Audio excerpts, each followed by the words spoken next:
Hello and welcome to the Your Parenting Mojo podcast. If you don't give me a lollipop, I won't be your friend anymore. Maybe said to a sibling, if you don't come and sit down next to me, I'll take your toy. Perhaps said to you, if you don't give me candy before dinner, I'll hit you. Has your child ever threatened you for doing exactly these things or something like them? Or maybe even they've threatened something worse. Do they threaten you for taking away things that they want, like sugar or screens, or for refusing to do something that they want you to do? If so, you are not alone. And if you have no idea what to do about this behavior, you're also not alone. When I asked my listeners in the free Your Parenting Mojo Facebook group about whether their children ever threaten them, a bunch of people raised their hands and said, yep, this happens at our house all the time. It also seemed as though parents felt very conflicted about how to address the topic, especially when they haven't modeled this kind of language at home. In this episode, I'll help you to understand where these threats come from and how to handle them in a way that feels good to you, and also reduces the number of times your child says these kinds of things to you.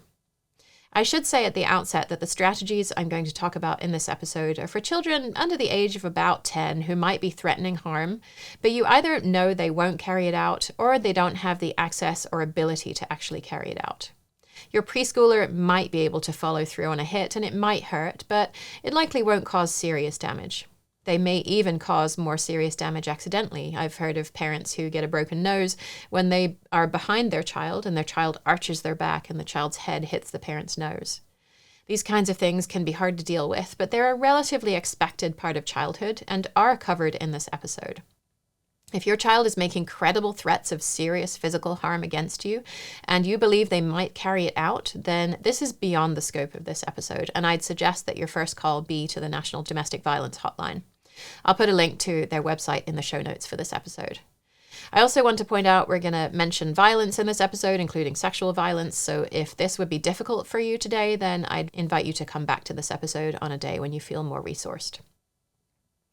I actually found an old Reddit post that I want to think through as an example of how to understand what's happening in a situation where our child is threatening us. This post is actually the third result on a search for what should I do when my preschooler threatens me, and I'm going to use it for our analysis because it has enough detail to understand a fair bit about the dynamic between the parent and child. You might want to listen carefully as I read the post and see if you can figure out what's happening before I explain what I see. The subject is 3.5-year-old giving violent threats, and here's the rest of the post. I have a very intelligent, strong-willed little guy that has an opinion about dang near everything and assumed he has just as much, if not more, authority than any given adult. Sounds on par for a 3-year-old, right? His language skills have always been impressive, and he seems to remember complicated words and phrases used months ago and will recall them at just the appropriate time. He also likes to be rocked before bed every night. Whether it's because he cherishes the snuggles or the chance to stay awake for a few minutes longer is yet to be determined. I assume a little of both. But the other night he was being rude and obstinate, and I warned him that he needed to work on showing me he could be a better listener and be respectful, or he could continue doing what he was doing and I would leave him to put himself to bed. He didn't take the path I'd hoped for, naturally, and I knew I needed to follow through to show him I was serious. So I said, okay, good night, I love you, and stood up to leave. Instantly, he screamed a guttural, no, and began the full-on crying fit, and yelled, you're not listening to my words, I will rip you to shreds. And while I was trying to figure out what the actual heck, they didn't actually say heck, but what the actual heck was coming out of his mouth, he then proceeded to tell the cat to bite my knee off, I have bad knees, and as a cherry on top, he said, I will shatter your eyeballs. First of all, I'm not sure where he's getting these phrases. They seem kind of specific, and I'm trying to think if we've watched any movies recently that would have said such a thing. But like I said, his memory is ridiculous, and he could be pulling something out of his pocket he's been holding onto for months. It's not the first time I've heard him say violent things, but usually he's talking to his toys, and the threats are a bit more generic, I guess. Second of all, and this is the heart of the matter, is this typical? Or is my kid letting me know he's got a violent side we need to treat? TLDR, I'm trying real hard to not be raising a future serial killer. Okay, so we're going to take a close look at what's happening in this situation, and we'll start with the parent's perspective. I'm going to refer to this parent as Luna, as that is part of their username, and I'm going to assume for the sake of this discussion that Luna identifies as female, since I've talked about this a good deal with female identifying parents, and they seem to have an especially hard time with this behavior.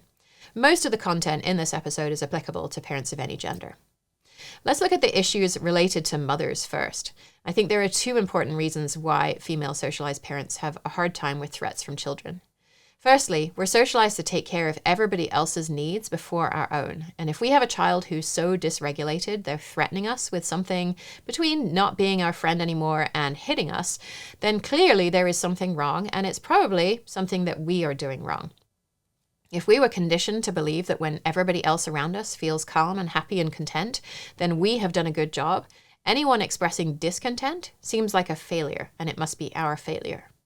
This can be especially pronounced if our parents had a lot of disagreements when we were young, and our role in the family was to moderate their fights. In the Sharing Your Parenting Mojo episode number 13 from 2021, which was called Triggered All the Time to Emotional Safety, parent Crystal shared how her parents would get into a huge fight and she would disappear into the kitchen to make tea for everybody to try and placate them. Her parents were supposed to be the ones who helped Crystal to feel safe. But instead, Crystal tried to soothe herself by getting them to stop arguing because their arguing felt so unsafe to her. When we've grown up in this kind of environment, a child's dysregulation over something like screen time or candy can remind us of how unsafe we felt with our parents in childhood, which triggers us so we may then say things to our child that we don't mean. And then we go into a guilt and shame spiral because we know we didn't want to speak to our child in that way. We might even yell at them, but in that moment, we couldn't stop ourselves. Maybe we even threaten our child. And of course, then we feel terrible about it because it's just adding fuel to the fire and shows our child that threats are appropriate tools to use. The other way that women seem to experience this kind of behavior as more difficult than dads do is because mothers are judged a lot more by their children's behavior. What a child eats or doesn't eat, how they're dressed, whether they play nicely with other children or use tools like threatening violence, reflects on our ability as a mother. Our culture spends a lot of time and energy telling us that our value as human beings is equivalent to our value as mothers. So when our children use this kind of threatening language, it's easy to see how our value both as mothers and as human beings seems threatened. A lot of parents feel concerned about where this kind of language comes from, and you heard that from Luna as well. In some cases, the path is relatively easy to follow. If we're threatening our child on a regular basis, we can see how they might use this kind of language with us. Even if our threats are delivered in a calm way, like, if you don't brush your teeth now, we won't read stories tonight, we have to acknowledge these really are threats. Our child may be feeling much more dysregulated when they speak to us, which makes their words come out with much more force and passion. But the language is the same as we've been using with them. It's not uncommon for parents to describe a threat their child has made and say, well, I've never used language like that with them. When actually, we may not have used that specific threat. We have modeled the process many times. We just call it logical consequences, as if there was something logical about the threat. I often find it really puts things that we say to our children into perspective when we hear another adult saying them to us, or when our child said something to us. I remember when Karis was about 3 reading in a popular parenting book that children get tired of hearing us repeat our requests over and over again. And so we should use a single word if we restate our request.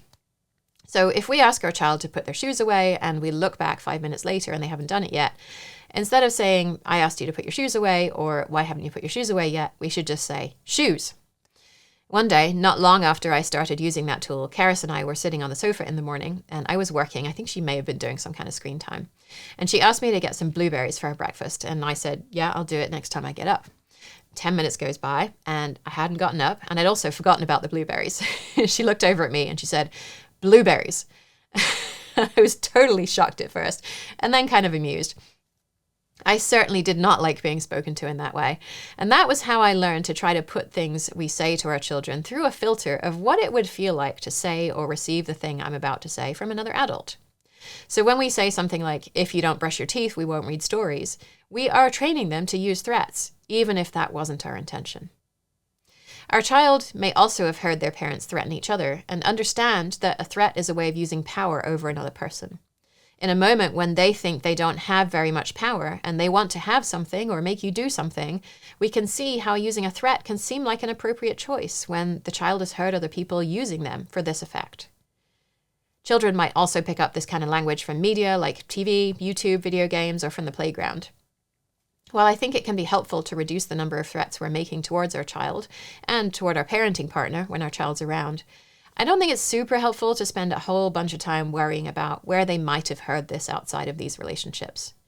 We live in a culture that says violence is not okay and then practices violence on a routine basis.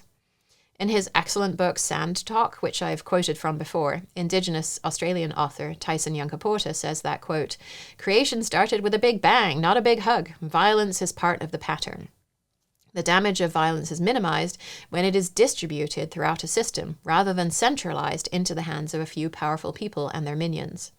If you live a life without violence, you are living an illusion, outsourcing your conflict to unseen powers and detonating it in areas beyond your living space. Most of the Southern Hemisphere is receiving that outsourced violence to supply what you need for the clean, technological, peaceful spheres of your existence." End quote. In every newspaper, on every day around the world, acts of violence are described, awful violence that humans commit against each other. The countries that many listeners of this podcast live in try to keep their hands out of direct fighting, but the violence is still there, even if we don't see it every day. So where does this come from? When parents have been telling kids not to be violent for decades, how do we end up with 20% of surveyed female college students reporting they've been raped during college? And over half of women and almost a third of men have experienced sexual violence, including physical contact, during their lifetimes. How can we spend so much time and energy telling people not to be violent and yet still be surrounded by so much violence? I think we can understand quite a bit about this from the Reddit post. So let's return to the end of the post so we can figure out what was happening and what are the points at which things might have gone differently along the way. I see 5 of these potential turning points. So we're going to start at the 5th and work our way backward. And I'm doing it this way because Luna posted about wanting to know what to do about their child's behavior, which is usually the problem that parents come to me with as well. The 5th turning point was obviously the biggest one, and it happened when the parent said, "Okay, good night, I love you," and stood up to leave so the child can put himself to bed. The child responds with a loud no and a full-on crying fit and the threat of physical harm to the parent. When I see posts like this in online communities, it's fairly common for the parent to say something like, "It just goes from 0 to 60 immediately." And it sort of seems like that in this example, even though Luna doesn't use those precise words. Luna says a calm goodnight, and the child immediately responds with the over-the-top loud wailing and threats, and it seems like getting the child to stop making threats is the thing to fix. After all, the thing we said to them right before, "Okay, good night, I love you," was not unreasonable, right? I'm going to leave us hanging there for just a minute in terms of what we should do after we hear something like that from our child. This was the 5th of our potential turning points, because the 4th of these turning points was a really big one that could have had profound impacts on how the 5th one turned out. So we learn about the 4th potential turning point in Luna's statement, but the other night he was being rude and obstinate, and I warned him that he needed to work on showing me he could be a better listener and be respectful, or he could continue what he was doing and I would leave him to put himself to bed.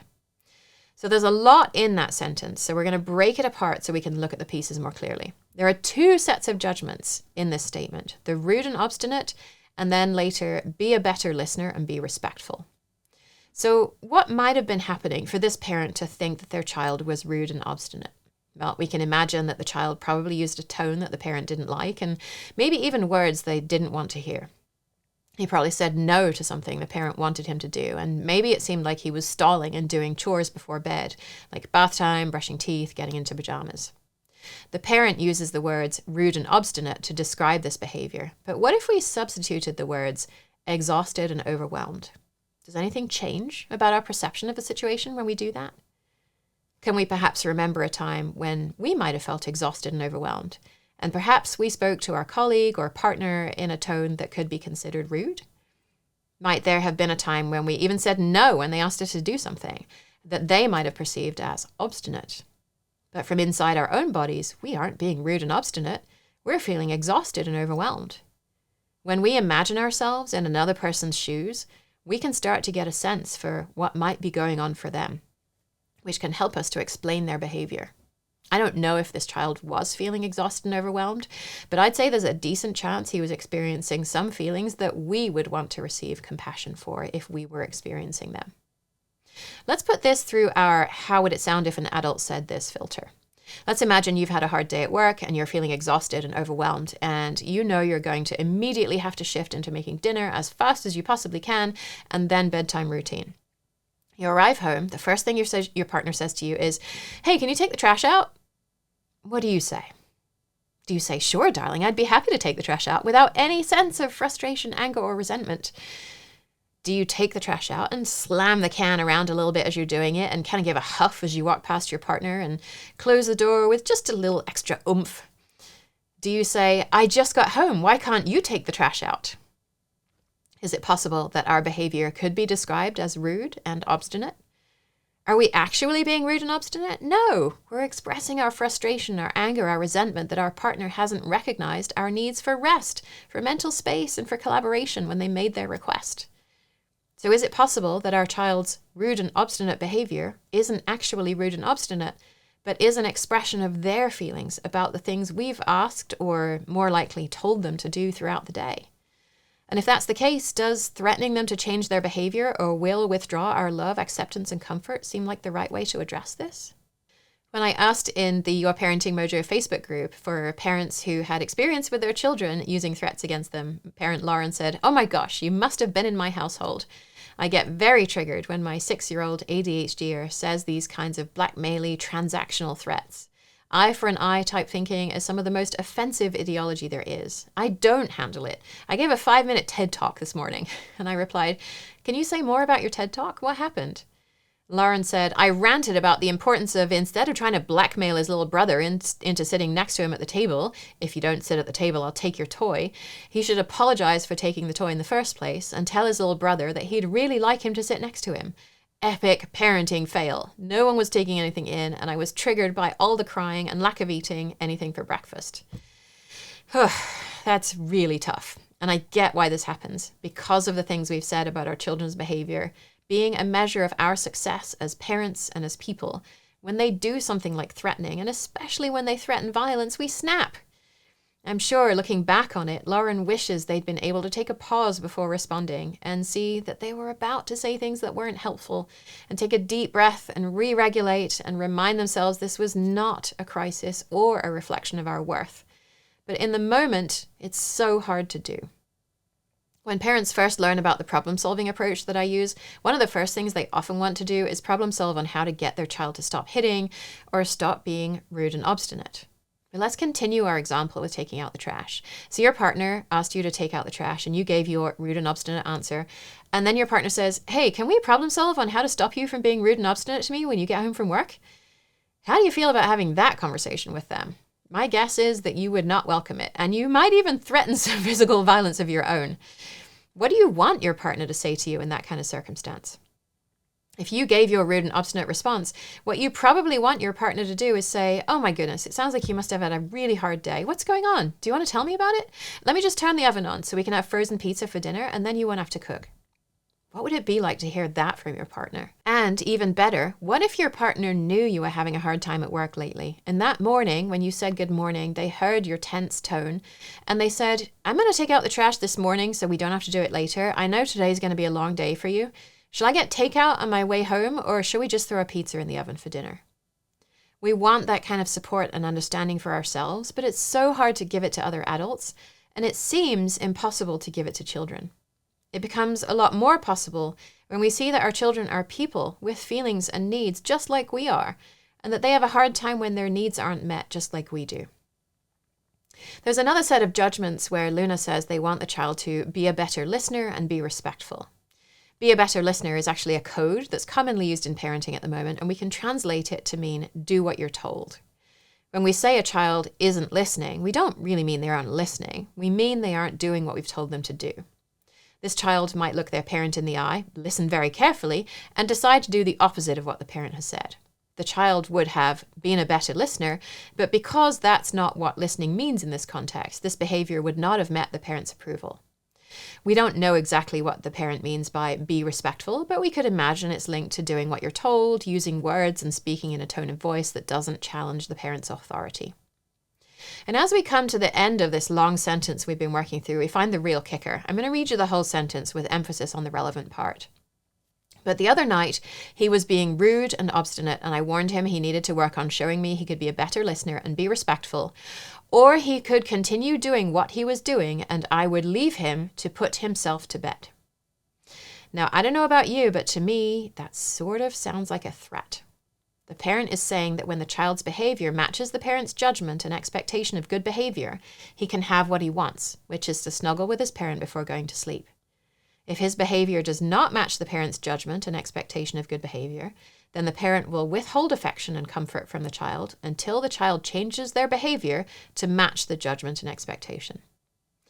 And this is the moment where we realize that we have most likely used the exact tool that we don't want our child to use on us, on them many times. And now they're using it against us. The "if you don't" part of the child's threat is implied rather than stated, but the implication's clearly there. The child is saying, if you don't snuggle with me before I go to sleep, I will rip you to shreds and shatter your eyeballs. Just like the parent said, if you don't show me you can be a better listener and be respectful, you can put yourself to bed. The parent has probably never threatened such physical violence as the child is threatening, but in the child's mind, these threats may feel very equivalent. To a young child, their parent or caregiver is everything. This is the person who feeds them, who soothes them after they scrape their knee, who provides comfort and snuggles so the child can feel safe and secure. When we are having a hard time, we have lots of potential resources available to us. We may have a partner, friends, perhaps our own parents, and a therapist. When our child is having a hard time, they probably have one main resource to help them, and that's us. To a young child who relies on his parent for snuggles to feel comfortable enough to go to sleep every night, the threat of having snuggles withdrawn may very well feel equivalent to the threat that he made to his parent to rip them to shreds and shatter their eyeballs. To us, they seem several orders of magnitude of difference, but when we put ourselves in the body of a young child who relies on his parent for something as critical as a sense of safety, we can see how the parent withdrawing their presence during the part of the day when the child might feel most vulnerable could be extremely difficult for them. In my book, Parenting Beyond Power, there's a flowchart that describes the tools we have available to us to address the challenges we have with our children. When our first line tool is the problem-solving approach, we identify strategies that meet both of our needs. There are times when we can't find a way to meet both of our needs. Very often that happens because we parents have gotten our heads wrapped around a certain way of doing things and can't imagine doing it a different way. When that happens and we are the person who's most affected, we can set boundaries to protect ourselves. If we can't set a boundary, we can set a limit. If our child is the person who's most affected by the challenge we're facing, a natural consequence is our best tool, which is a consequence that we don't make any decision about, like getting cold if you go outside when it's freezing without a jacket. The very last tool in that flowchart is a so-called logical consequence, which is really just another name for a threat or a punishment. And that's what Luna's using here. There's a problem between them and their child, and the first tool that Luna uses is to set this logical consequence /threat/punishment. When that happens, we find ourselves in a very difficult place in the relationship. Relationship experts, doctors John and Julie Gottman, talk about needing a minimum of 5 positive interactions to each 1 negative interaction for a couple to feel good in their relationship. And this is a relationship between equals, not where one person is highly dependent on the other for emotional support. And it's also a minimum rather than an optimal amount. When a logical consequence, aka threat, aka a punishment, is our first line parenting tool, it's likely we aren't in that magic 5-to-1 positive to negative comments range, and it's possible the ratio is reversed, with 5 negative comments to each 1 positive one. The child actually told us what they wanted in this case. He said, "You aren't listening to my words," and we can understand more about the situation in Luna's opening description. "I have a very intelligent, strong-willed little guy that has an opinion about dang near everything and assumed he has just as much, if not more, authority than any given adult." This child has a strong need for autonomy, which means making decisions that the child feels are important to him, and also to be heard and understood, for his request to be realistically considered, even if we didn't actually say yes to it in the moment. The child has probably made many such requests to have his need for autonomy met throughout the day, many of which were denied, which resulted in the behavior that Luna perceived to be rude and obstinate. The threat was their last-ditch attempt to have Luna consider what they were asking for, when so many other previous requests had apparently failed. I hear you asking, "Jen, are you really saying it's okay for our child to threaten us with physical violence?" And my response is no, I'm not. It's no more okay for your child to threaten you with physical violence that they aren't going to carry out than it is for you to threaten to withdraw their main source of comfort and connection, which you actually are going to do, and which was what prompted the threat of physical violence in the first place. So let's look at some of these ways to navigate situations, most of which happen long before the threat is made, to avoid the threat happening in the first place. When I asked parents in the Your Parenting Mojo Facebook group if their children ever threaten, parent Susan said, "My 4-year-old often does this, and I often struggle with how to respond. I tell her things like, 'It hurts me when you say you're going to hit me. We don't hurt each other. If you do that, I'll have to take you to your room to protect myself.' Then I drop it and go back to trying to address whatever it is she wants or doesn't want. I don't want to give her the big reaction she's maybe fishing for." I think this is a big step forward from seeing the child's behavior as rude and obstinate, although personally, I wouldn't say, "It hurts me when you say you're going to hit me. We don't hit each other," and so on. "We don't hit each other" is an indirect way of saying, "I don't want you to hit me," which is what we actually mean. The "we don't hit each other" makes it sound like something the child has agreed to, when actually this is probably some kind of family rule that has been imposed on the child. Of course, I'm not saying we should actually let our child hit us, but chances are the child has hit us at some point, so "we don't hit each other" isn't technically true. It also probably isn't something the child has agreed not to do. I would say something like, "I don't want you to hit me. You must feel really strongly about whatever it was you just said no to. Do you want to tell me about it?" Then once we'd addressed that topic so the child's need to be heard and understood has been met, I would follow up with something like, "Next time you think about telling me you want to hit me, could you try saying something like, 'I really want you to listen to me, Mama. What do you think?'" This is how I would handle the threat if it had actually happened, if we had missed all of the other potential opportunities to turn towards a different pathway before we got to that point. The same goes for Luna. If we'd missed the opportunity to address the rude and obstinate behavior and the threat came out, that would have been an ideal moment for softness rather than following through to let him know that I'm serious. So when this child screamed, "No!" and threatened to rip his parents to shreds and shatter their eyeballs, what he was actually saying was, "I feel lonely and scared and worried that I won't be able to sleep without you here next to me in the way that we always do it. And I know we had some difficult interactions early in the evening, but please don't take your comfort and love and approval from me." So we can hear the threat to hurt us and make the translation to what the child really means, and then maybe even apologize to our child. And that might look like, "We had such a hard time tonight, haven't we? I'm sorry I said I wasn't going to lie with you like we usually do. Did you feel scared when I said that? Is that why you said those things to me? Would you like a hug?" And then we can snuggle with our child like we usually do. I'm also thinking back to when Luna said, "He didn't take the path I'd hoped for, naturally, and I knew I needed to follow through to show him I was serious," because that's the third potential turning point we had to change the course of this interaction, because making these kinds of threats gets us into trouble. If we're going to make them, we should be willing to follow through. But if there's a decent chance that following through is going to create a meltdown at bedtime, which is perhaps the moment in the day when I least want to have to deal with a meltdown, is that really the right time for a threat? Even if you do want to teach your child to be a better listener and be respectful, is now the right time for that lesson? What could we do in that moment instead? I'm putting myself in Luna's shoes and imagining Luna thinking, "I am feeling kind of irritated about my child's behavior this evening and resentful that he's spoken to me in a tone of voice that I consider rude, and now he wants me to snuggle with him so he can get to sleep like nothing's happened." And then instead of the ultimatum to be a better listener and be respectful or put yourself to bed, I could say, "We've had a really hard time tonight, huh? What was going on for you?" And then pause and listen to what happened from our child's perspective, which we may well find involves all kinds of difficulties that we didn't even think were that big of a deal, but which very much were a big deal to them. And at that point, we may find that we soften a little bit. We could still share, "I felt irritated when you said you brush my teeth instead of doing it yourself. And also when you said you wouldn't help clean up your toys. I don't really want to snuggle when I feel irritated." And then we can see how our child responds, and it's possible that as we both soften up, we might be able to come towards our child and find that we actually can snuggle with them. And if we can't, we're going to go ahead and set that boundary. And at that point, we might say, "I'm not willing to snuggle with you, but I am willing to lie with you for a while if you like," or whatever is the thing we think we can do that most come towards our child without feeling frustration, anger, or resentment. And we do that. The path where we both soften and both of our needs are met is much better if we can manage it, because there is still a chance of a bedtime meltdown if we set the boundary. But what's different here is that we've carefully considered the boundary. We haven't just made a random threat that we're not going to do something the child relies on as a way to punish them for their disrespectful tone. We've carefully considered, is there a way I can meet my needs here? Can I calm myself? Can I use my empathy with my child's difficult day to create curiosity about what needs they have had today that haven't been met? If so, maybe then I can find a way to snuggle with them and I won't feel frustration, anger, or resentment. If I can't find a way to do that, I'm going to set a boundary and my child may protest. And at that point, I will be okay if they have a meltdown because I just cannot snuggle with them tonight.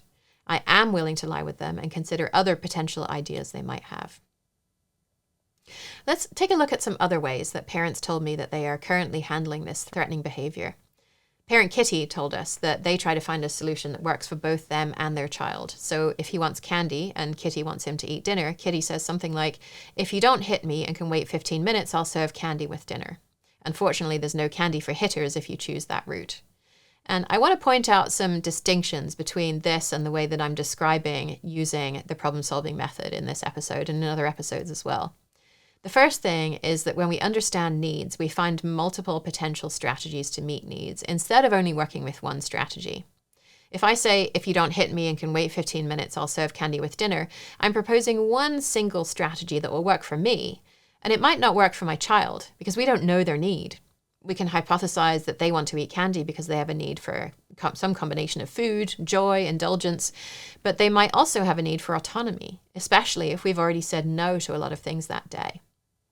In that case, it's entirely possible that waiting 15 minutes does not meet the child's need, and he gets frustrated because we haven't taken the time to really hear what's going on for him. And then he hits us, which we've framed as, "Unfortunately, there's no candy for hitters if you choose to go that route." By this point, the hit probably wasn't really a choice. It was a reaction to the needs that weren't met over the course of the entire day. If your child is coming to you saying, "Give me candy or I'll hit you" on a regular basis, I'd want to have a conversation with the child about candy consumption over the entire day. So how much candy does he think is a reasonable amount? How much do I think is a reasonable amount? Screens and sugar and snack foods are the two main areas where I see it's most difficult to use problem solving because companies spend billions of dollars making those things more palatable to us, so we crave more of them. So you may not be able to get to an agreement that you're both fully on board with, but you can get a lot closer. So maybe your child wants 10 pieces of candy every day. You've been doing 3 pieces a day. The outside limit you're comfortable with is 5 pieces a day. In this case, I'd suggest offering 5 pieces a day, which is coming towards your child a good deal. And because it's the maximum amount you're comfortable with, you're going to feel really confident holding that limit when they ask for more. And if possible, your child can eat the candy whenever they like during the day, which also meets their need for autonomy. If they want to eat it all before breakfast, go ahead. If they want to portion it out through the day, that's okay. You can give that a try for a week or two and then check in and see, how's this working for us? Do I feel frustrated, angry, or resentful that I'm the one keeping track of how much candy you've eaten today and so how much more you have left? If so, can we portion out the candy at the beginning of the day and you can eat it from this bowl as you go? Do you want to make sure we buy certain candy when we go grocery shopping so you know it'll be available? You can adjust your agreement so it better meets your needs, and then you don't end up in these one-off negotiations over and over again.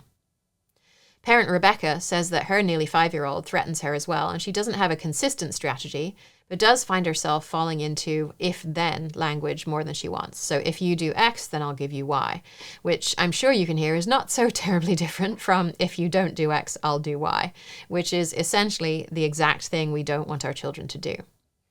Some parents will try to shift that to when we do X, then we can do Y, which can be different in that it may not require the child to change their behavior. We could definitely change if you don't brush your teeth, then I won't read you bedtime stories to when we've brushed teeth, then we can do bedtime stories. And if we're requiring the child to brush their own teeth in both scenarios, then nothing's really changed. We use the we language to try to make it sound less like we're forcing them to do something, but nothing else has really changed. If when we've brushed teeth means I'm willing to brush your teeth for you, then we're coming towards them a bit when we're using the we language, assuming they're resisting toothbrushing because they're tired and they have a need for ease, which would be a step in the right direction if that were the case. But if we're just using we as a way of camouflaging our demand as something we're doing together, then you might get away with it with a 2-year-old, but pretty soon they're going to realize what you're doing and they will go back to resisting. When we do X, then we can do Y can be a very useful language with a child who resists demands or requests simply because it's a demand or request. So if you're seeing the child refuse to do things that they'd like to do in multiple settings simply because somebody else suggested they do it, it's possible this could be what's known as pathological demand avoidance, The acronym PDA has been reclaimed by some parents of PDA kids as pervasive drive for autonomy. I don't ever jump to assuming PDA because first I would want to see this behavior in multiple situations, and even when we really are doing everything we can to relax limits and demands. A lot of parents will say to me, my child doesn't really have any limits on what they do. But then you hear things like, if you don't stop being rude and obstinate, then you can put yourself to bed. And we find limits where it had previously seemed like there weren't any. This way of phrasing things by making statements rather than asking questions or making demands is known as declarative language, and I'm planning a whole episode on that topic. It can be a really useful tool, especially for kids with PDA, but it's also very possible to use declarative language in a coercive way, just like camouflaging the "if you brush your teeth, then we can read stories" inside a "when we've brushed teeth" statement. As we consider all of these different kinds of scenarios in which our children make threats, I want to return to Luna's second potential turning point, which is really multiple potential turning points earlier in the day. If you think back to the recent episode we did on 10 parenting hacks from master dog trainers, you might remember that dog owners tend to think their dog's bites come out of nowhere. Dr. Patricia McConnell, the dog trainer who wrote the book The Other End of the Leash, said she would be in a consult with an owner and their dog, and the dog would be giving very clear "I'm going to bite you if you don't stop petting me like that" signals, as the owner is explaining that the dog's bites seem to come out of nowhere. Dr. McConnell teaches the owners to recognize the dog's communication that means "I'm not enjoying that," so the owner can do different things, and they never get to the "I'm going to bite you if you don't stop doing that" point. So the behavior does not come out of nowhere once we learn to recognize the signals. Luna's child was probably giving a whole lot of signals throughout the day that were saying, "This doesn't work for me. I'm having a hard time. My needs aren't being met." Most often, that looks like just a little bit of resistance. Our child turns away from us, or rolls their eyes, or slow walks as they do something we've asked them to do, or keeps doing something we've asked them not to do for just a little bit longer before they stop. That is the moment when we set the stage for the threat to rip us to shreds and shatter our eyeballs. Focusing on that moment is dramatically different than focusing on the moment when the child threatened us. That's the equivalent of our partner's morning offer to take out the trash and get dinner organized when they heard our tense tone in the morning. This approach works with us adults because it meets our needs. Our partner is helping us to meet our needs for ease, mental space, and collaboration by showing they're on the same team as us. When our children turn away from us, roll their eyes, slow walk, they're saying, "What you're asking me to do doesn't meet my needs." Here's an example from our house from just a few minutes ago as I was writing this episode, actually. My husband said to Karis, "You've got to take a bath because you haven't had one for several days." And we've been working on spotting judgments and criticisms and instructions in our home, and he knows the phrase "you've got to" is the start of an instruction. And that means there's no space for the person receiving the instruction to disagree. And you can bet that I don't love receiving instructions in that way either. And he heard that and he hurriedly rephrased to, "It would be a good idea to take a bath," which is just another way of imposing his judgment of whether it's a good idea or not to take a bath, which isn't much better. And Karis was kind of turned away from him and just not acknowledging him as he was saying these things. And I rephrased for him to, "You could take a bath today if you want to." And she nodded, yes. It wasn't the bath she was objecting to. She was objecting to being told what to do. My husband was trying to meet his need for competence in parenting by getting her to take a bath, because good parents have children who bathe on a regular basis. And Karis was trying to meet her need for autonomy with the soft refusal. When I stepped in and gave her the choice to take a bath, she immediately agreed to it, because she had the space to decide for herself. Another important idea from the dog training episode is that while we know that we don't reset to a neutral baseline after each difficult interaction with another person, it's hard for us to remember that with our child. We see this perhaps most clearly when we're having a rough day with our child because they're asking us to get them a snack and then watch them do tricks as they launch themselves off the couch and get toys out for them and get them a snack, and they refuse to help put the toys away again and they want another snack. And we might feel irritated after each of these requests, and we don't go back to neutral after each one. The irritation level might drop a bit, but then the next request ratchet up the irritation a bit more, and we downregulate a bit, and the next request takes us a little bit higher, and so on. And somehow we keep it together throughout the day, and then finally we explode at them when they stall at bedtime for as long as possible. Even though we might think that our children reset to neutral after each difficult interaction, they are people too, and so they go through a similar process to us. We tell them they have to wait for their snack. We're busy right now, so we don't have time to watch their tricks. We get the toys and then we refuse the second snack. We try to get them to help clean up. We threaten to take the toys away if they don't. We tell them they can't have the snack they want. They can only have apples or carrots. It all compounds for them, just like it does for us. So our incident of the bath could have been that first incident of the day that compounded into a big threat at bedtime. But because I could see her need for autonomy and help her to meet that need, the incident was done. She agreed to take a bath, and then she went on to make a gift certificate for our neighbors to tell them we will help the husband with meals and dog walking so he can take care of their baby more easily while the wife is out of town. And I would say we were back to potentially neutral or even slightly positive baseline. And I don't have to worry that this was going to contribute to a meltdown later in the day. And that brings us to the first potential turning point that we had with Luna's child, which is to recognize the background stress going on in his life and take steps to address it long before it gets to the point of anyone making threats. And to help you think this one through, I'm going to ask, maybe you can remember working in a job that you found stressful. For me, it was fine dining waitressing, which I did in my late teens. I'd worked in a seafood restaurant where the customers ordered for the table and the food came out of the kitchen in these huge stainless steel bowls, and I just had to dump the food on the newspaper in the middle of the table. That was my kind of waitressing. And then later, I worked at a fancy Italian restaurant where suddenly I had to remember who had ordered what and understand a lot about an entire wine list that I'd never drunk any of before because I wasn't even old enough to drink, and try and make it sound like I knew what I was talking about, which I hate doing when I really don't know what I'm talking about. And I had to anticipate the customer's needs when I'd barely eaten in restaurants myself by that age. So I didn't know what good service was like, never mind good fine dining service. It was super stressful, and I didn't last long before I left. With enough training, I could have learned systems for remembering who ordered what, and the owner could have had one of their best wait staff serve us a meal to point out what good service looks like, but they didn't want to spend the time and money to do that kind of training. They wanted me to just slot in and do the job, and in all honesty, I needed the money so badly, I told the owner I could do it. If we translate that experience into things our children experience, it's possible that our home environment is a place that has as much background stress in it as the Italian restaurant had for me. We're constantly telling our children to remember things, to do things they've done once on a good day, but now they have to do it even when they're struggling. We give them checklists of things they have to do before we leave the house in the morning, and those can really help when the reason they're struggling to do the tasks is because they can't remember what the tasks are and what order to do them in. But when the reason they aren't doing the tasks is because they're looking for connection with us, and dragging the tasks out gets them more time with us, or they want to make more choices about things that are important to them, and they don't think some of these tasks are important, or they can't stand the way their clothes feel on their body, or their sibling has been poking at them already this morning and yesterday morning and the morning before, and they're feeling so overwhelmed, a checklist is not going to help. So if you're seeing a lot of threats from your child, or even just a lot of dysregulated behavior, I would start by looking at the background stress that's happening long before the threats come up. Parent Lisa told me that when her son tells his brother he has to play in a particular way, or he'll never talk to him again, or he'll hit him, when she has the capacity, Lisa will say something like, "It sounds like you want your brother to play like X, but he wants to play like Y. Can I help you work it out together?"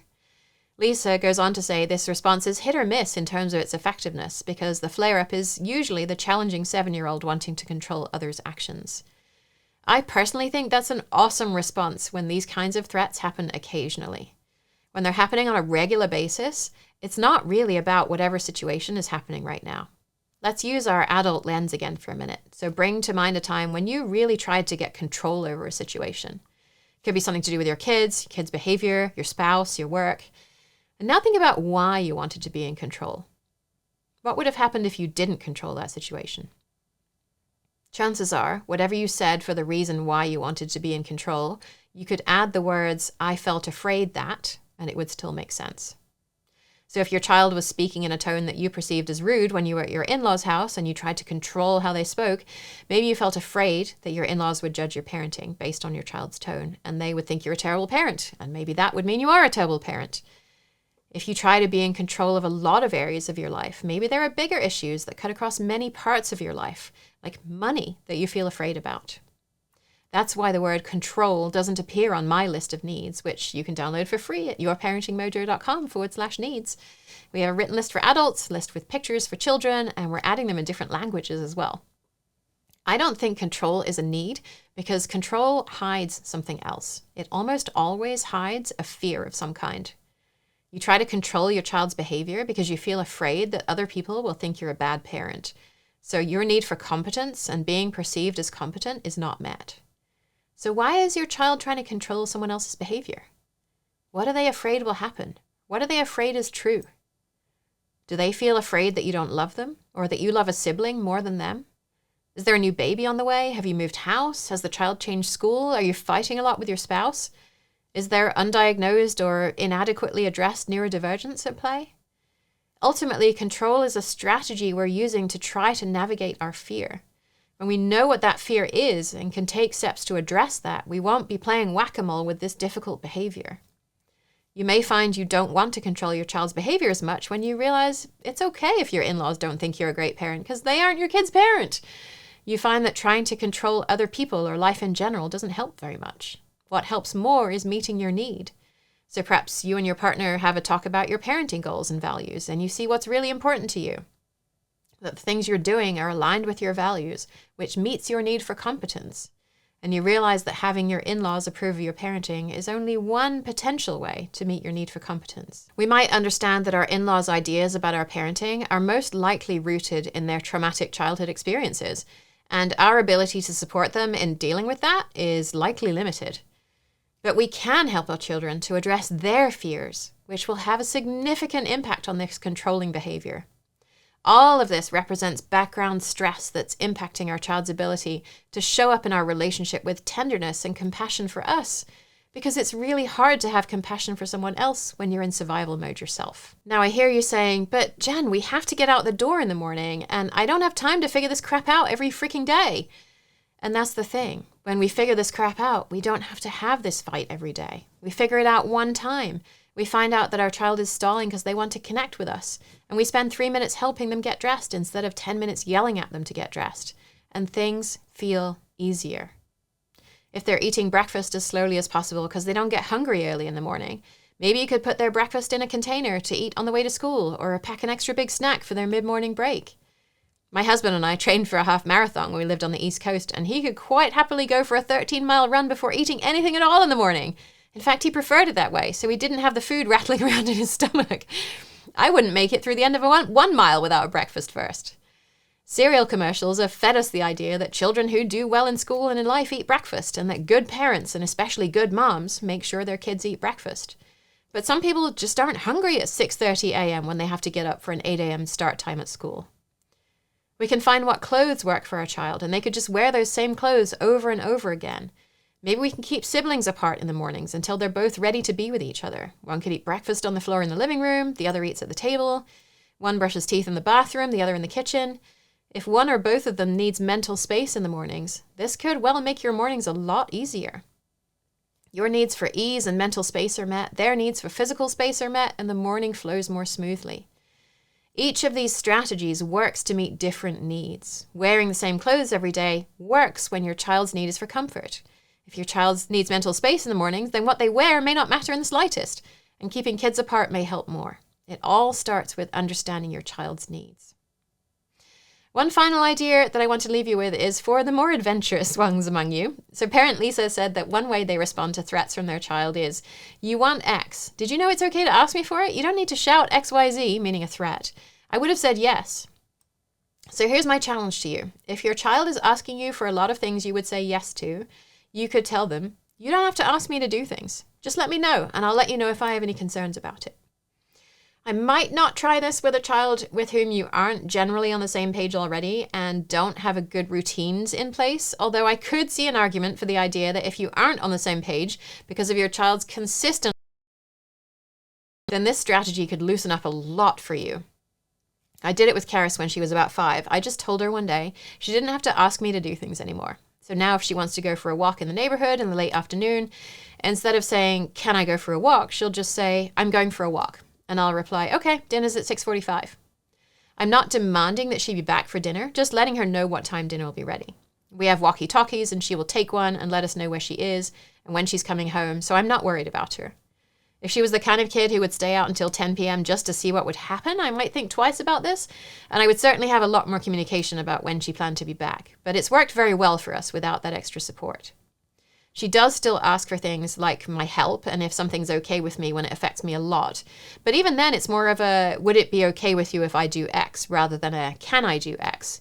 Which seems pretty different to us. It creates space for me to share any reasons why X might cause problems for me without me actually holding the power over her and giving her permission.